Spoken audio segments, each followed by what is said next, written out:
Hello friends. तो कुछ important बातें करनी है फाइनेंस के बारे में आज। अगर हम बीमार होते हैं, सर्दी खांसी या बुखार कुछ भी होता है, तो क्या हम डॉक्टर को कॉल करते हैं कि डॉक्टर साहब मैं बीमार हो गया, मुझे दवाई दे दीजिए?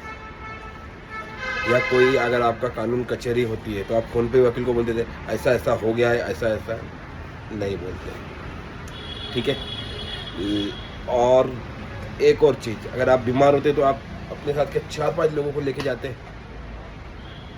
नहीं लेके जाते ना। लेकिन जब आप फाइनेंशियल एडवाइस लेते हैं, फ़ोन करते हैं, अरे ऐसा करना चाहिए क्या, ऐसा करना चाहिए क्या, ऐसा होना चाहिए क्या, तो आप बहुत बड़ी बेवकूफ़ी कर रहे हैं। अगर फाइनेंशियल एडवाइस आप फ़ोन पे लेना चाहते हैं तो, क्योंकि वो आपकी जमा पूंजी है। आप जब तक अपने फाइनेंशियल एडवाइज़र को अपनी पूरी डिटेल्स नहीं बताएंगे कि आपको क्या चाहिए, आप पे कितना डेब्ट है, आप क्या रेट ऑफ परसेंट का डेब्ट है, आपकी कितनी अर्निंग से आपकी एग्ज़िट होंगी, या आपको लाइफ में क्या अचीव करना है, घर लेना है तो कितना इन्वेस्टमेंट करना चाहिए, कितना रिस्क फ्री रहना चाहिए, कितना रिस्क वाला रहना चाहिए।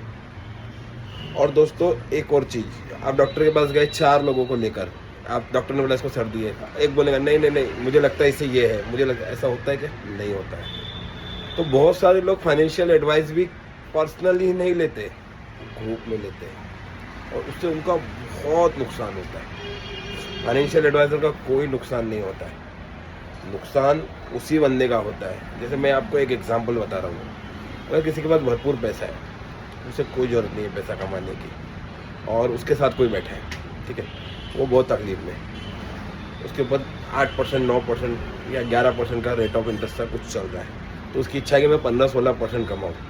अगर फाइनेंशियल एडवाइज़र कोई से प्लान बताएगा कि आप यहाँ से यहाँ इतना कमा सकते हैं या ऐसे अर्न कर सकते हैं, तो जो बड़ा इंसान है वो बोलेगा मत कर मत कर, कोई ज़रूरत नहीं है। लेकिन जिसके ऊपर डेप्थ है, जिसके ऊपर जो परेशानी है, कौन कितनी परेशानी में, कौन कितनी सुविधा में, ये उसको पता है। मुकेश अंबानी भी सुबह से रात तक काम करता है, सबसे ज़्यादा पैसे वाला, हर जगह रील बनती है, ऐसा है वैसा है, ये है वो है, लेकिन उसके पीछे कितनी परेशानियां हैं ये सिर्फ उसे ही पता है। तो दोस्तों, फाइनेंशियल एडवाइस खुद ले, पर्सनली ले, मिलके ले, कोई भी फाइनेंशियल एडवाइज़र से ले। बेवकूफ़ों जैसे फ़ोनों पे बात ना करें, ग्रुप बना के फाइनेंशियल एडवाइस ना ले। और अगर आपको ग्रुप बना के ही काम करना है तो आप वो ग्रुप से ही एडवाइस लिए। तो फाइनेंशियल एडवाइस एक बेवकूफ़ है जो ग्रुप के बीच में आके बात कर रहा है, क्योंकि एक ही चीज़ पे 4 लोग सहमत नहीं होते। मैं आपको एग्जांपल देता हूँ, अगर एक परिवार है 5 या 6 लोगों का, तो ज़रूरी नहीं है सबको एक ही प्रकार की सब्जी पसंद आए, सबको एक ही कलर पसंद आए, सबको एक ही खाना पसंद आए, सबको एक ही मूवी पसंद आए। एक मूवी के लिए भी सबके अपने ओपिनियन होते हैं, तो एक ही प्रकार की स्कीम 4 लोगों को कैसे पसंद आएगी। मैं आपको एक एग्जांपल बताता हूँ। आज से 2 साल पहले के आसपास की बात है, 75,000 के आसपास सोना था। हमारे एक कस्टमर है, मैं उनका नाम नहीं लूँगा, उन्होंने हमारे पास 15 तोला गोल्ड बुक किया था। कितना? 15 तोला, क्योंकि इस साल या अगले साल उनकी बेटी की शादी का प्रोग्राम था, ठीक है। बुकिंग अमाउंट दे दिया हमें, सब बात हो गई। तो उनके जो ऑडिटर थे, तो उनके ऑडिटर को उन्होंने बोला कि मेरे पास सीसी है, 9% की सीसी है, मैं इसमें से कुछ अमाउंट निकालता हूँ, उधर देता हूँ, उधर इन्वेस्ट करके मेरा इंटरेस्ट में इसमें एग्जैक्ट हो जाएगा, तो मुझे ये करने दीजिए। 50 लाख की उनकी सीसी है, गारमेंट का बहुत बड़ा नाम है और बहुत बड़े ब्रांड है। ऐसा नहीं कि बहुत डेप्ट में, लेकिन सीसी है, तो मतलब मैं सीसी को यूज़ करता हूँ। तो उनके ऑडिटर ने क्या कहा, नहीं आप 50 लाख पूरे कपड़े में ही डालिए, इधर उधर इन्वेस्टमेंट कीजिए, इन्वेस्टमेंट करके कहीं इनकम नहीं होती है, ठीक है। अभी दोस्तों अगले साल उनकी शादी है, कल ही मुझे मिले थे, बोले अभी बोले मुझे 15 तोला सोना 21 लाख रुपए पूरे मुझे नकदी निकालने। कितने?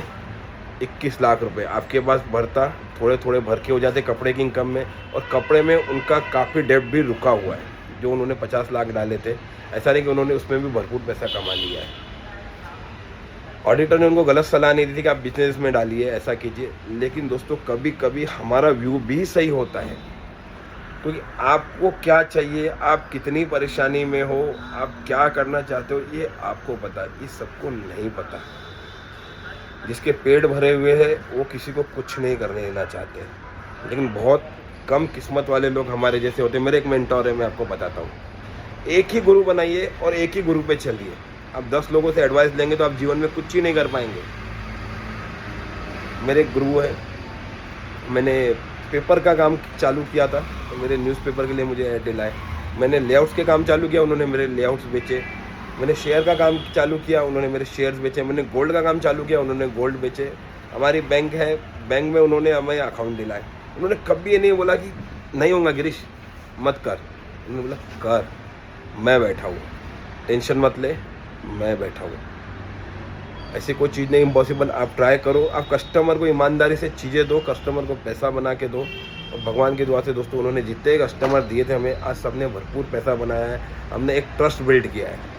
तो आज उनके पीछे भी हमें लोग बोलते कि भैया ने सही बंदा भेजे थे और आज बहुत हमने भरपूर पैसा बनाया है। तो कैसा होता है दोस्तों, एक ही गुरु बनाइए। हर किसी से सलाह मत लीजिए। हर कोई अपने मूड के हिसाब से सलाह दे रहा है। आज आपको पैसे बनाने की इच्छा है, आप जिससे सलाह ले रहे हो वो बीवी से लड़ के आया है, या उसका कुछ मूड ख़राब है, या उसे कहीं नुकसान हुआ है, वो अपने मन से बोलेगा अरे यार मत कर। लेकिन वो अरे यार मत कर आपको बहुत महंगा पड़ता है। अगर कृष्ण भगवान ने अर्जुन को बोल दिया रहता सामने कितने बड़े महारथी, तू नहीं जीत पाएगा, तू मत लड़, तो क्या जीत पाता था? दुर्योधन ने शकुनी की राय मानी। शकुनी ने उसको हमेशा कहा कि तू लड़ नहीं पाएगा, तू सिर्फ चालाकियाँ कर, राजनीतियाँ कर, ऐसा कर वैसा कर। तो उसका नाम भी नहीं बना और वो युद्ध भी हार गया, क्योंकि उसने युद्ध पे फोकस ही नहीं किया। अपने इन्वेस्टमेंट पे फोकस कीजिए। जब 10 बॉटलें कोका कोला की बिकी थी, वॉरेन बफेट ने तो उस समय इन्वेस्ट किया था। उनको लोगों ने नहीं बोला होगा अरे क्या कर रहा है, 10 बॉटलें बेच रहा है, नहीं होगा। जब 3 रुपये टाइटन आया था तो झुंझुनू वालों को क्या बोला होगा लोगों ने, अरे 3 रुपये का हो गया, नहीं कर पाएगा, तू बंद कर दे भाई, तुमसे नहीं हो पाएगा। बड़ा ब्रांड कर रहा है, छोटा ब्रांड नहीं कर पाएगा तो आप मत करो। फॉरेन की कंपनियां थी, बड़ी बड़ी कंपनियां थी, करोड़ों का टर्नओवर था। लोगों ने रामदेव बाबा को नहीं बोला होगा आपका स्वदेशी कौन खरीदेगा यहाँ बना हुआ। रुचि सोया 2 रुपये से 1600 रुपये का शेयर हुआ है दोस्तों, 2 रुपये से 1600 रुपये का एक साल में, सिर्फ रामदेव बाबा जी के नाम से। तो अपने जीवन से जब तक आप नकारात्मक लोग नहीं निकालेंगे, प्रॉपर फाइनेंशियल एडवाइज़र से एडवाइस लेके बिजनेस नहीं करेंगे, आपके लाइफ का स्ट्रगल चलता रहेगा। अपने फाइनेंशियल कोई भी रहे, मैं रहूँ कोई भी रहे, अपने फाइनेंशियल एडवाइज़र के ऑफिस में जाएं, उसे भी उतना ही रिस्पेक्ट दे जितने एक डॉक्टर को देते हैं, आप एक लॉयर को देते हैं, क्योंकि वो आपके लिए बहुत अहम है। बहुत लोग अपने सीए को अपना फाइनेंशियल एडवाइज़र बना लेते हैं, बहुत लोग अपने ऑडिटर को। हर कोई वैल्यूबल है, हर चीज़ फ़ोन पे नहीं, आप मिल के बात कीजिए, खुल के बात कीजिए, आप सब परेशानियां बताइए, उसके बाद ही काम होता है वो। अगर आपको टैक्स से रिलेटेड है तो आप सीए से बात कीजिए। आपको जैसे आपका कोई बिजनेस है गारमेंट का, तो गारमेंट के होलसेलर्स से बात कीजिए। मेंटोर वही बनाइए जो फील्ड का है। अगर आप सीए से पूछोगे कि होलसेल गारमेंट का कैसा काम होगा तो वो नहीं बता पाएगा। तो दोस्तों, सही सलाह ले, सही आदमी से ले और सही समय पे ले। आपकी तकलीफ़ें सिर्फ आपको पता है। और जो लोग आपको इन्वेस्टमेंट से रोकते हैं, ज़रूरी नहीं है कि वो आपका भला चाहते हैं। उनका मूड नहीं है, उनको नहीं करना है, तो वो बोलेंगे यार मत कर, कोई आपको सीरियसली नहीं लेता। हमारे जैसे बहुत कम किस्मत वाले लोग होते हैं जिनको सही गाइडेंस और सही चीज़ें मिलती है, और वो लोग नाराज़ भी होते हैं, और उनकी हर सलाह, हर एडवाइस आपकी लाइफ चेंज करती है।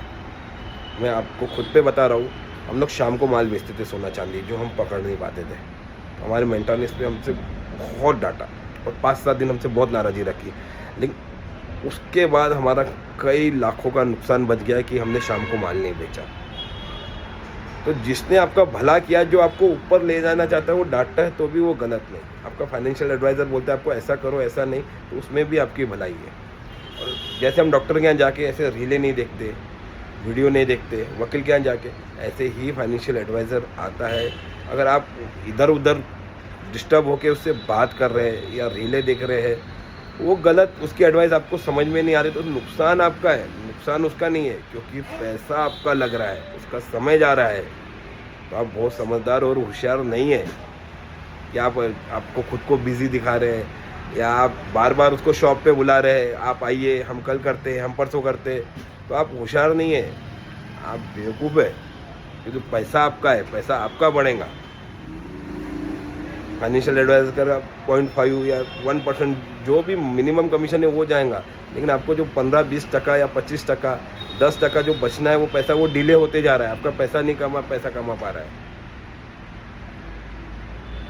तो आपसे एक रिक्वेस्ट है, अपने पैसों को सिस्टम से लगाए और सलाह उससे ले जो आपको अप्रिशिएट करता है, जो हर चीज़ में आपको नकारात्मक बातें बोलता है उससे दूर हो जाए।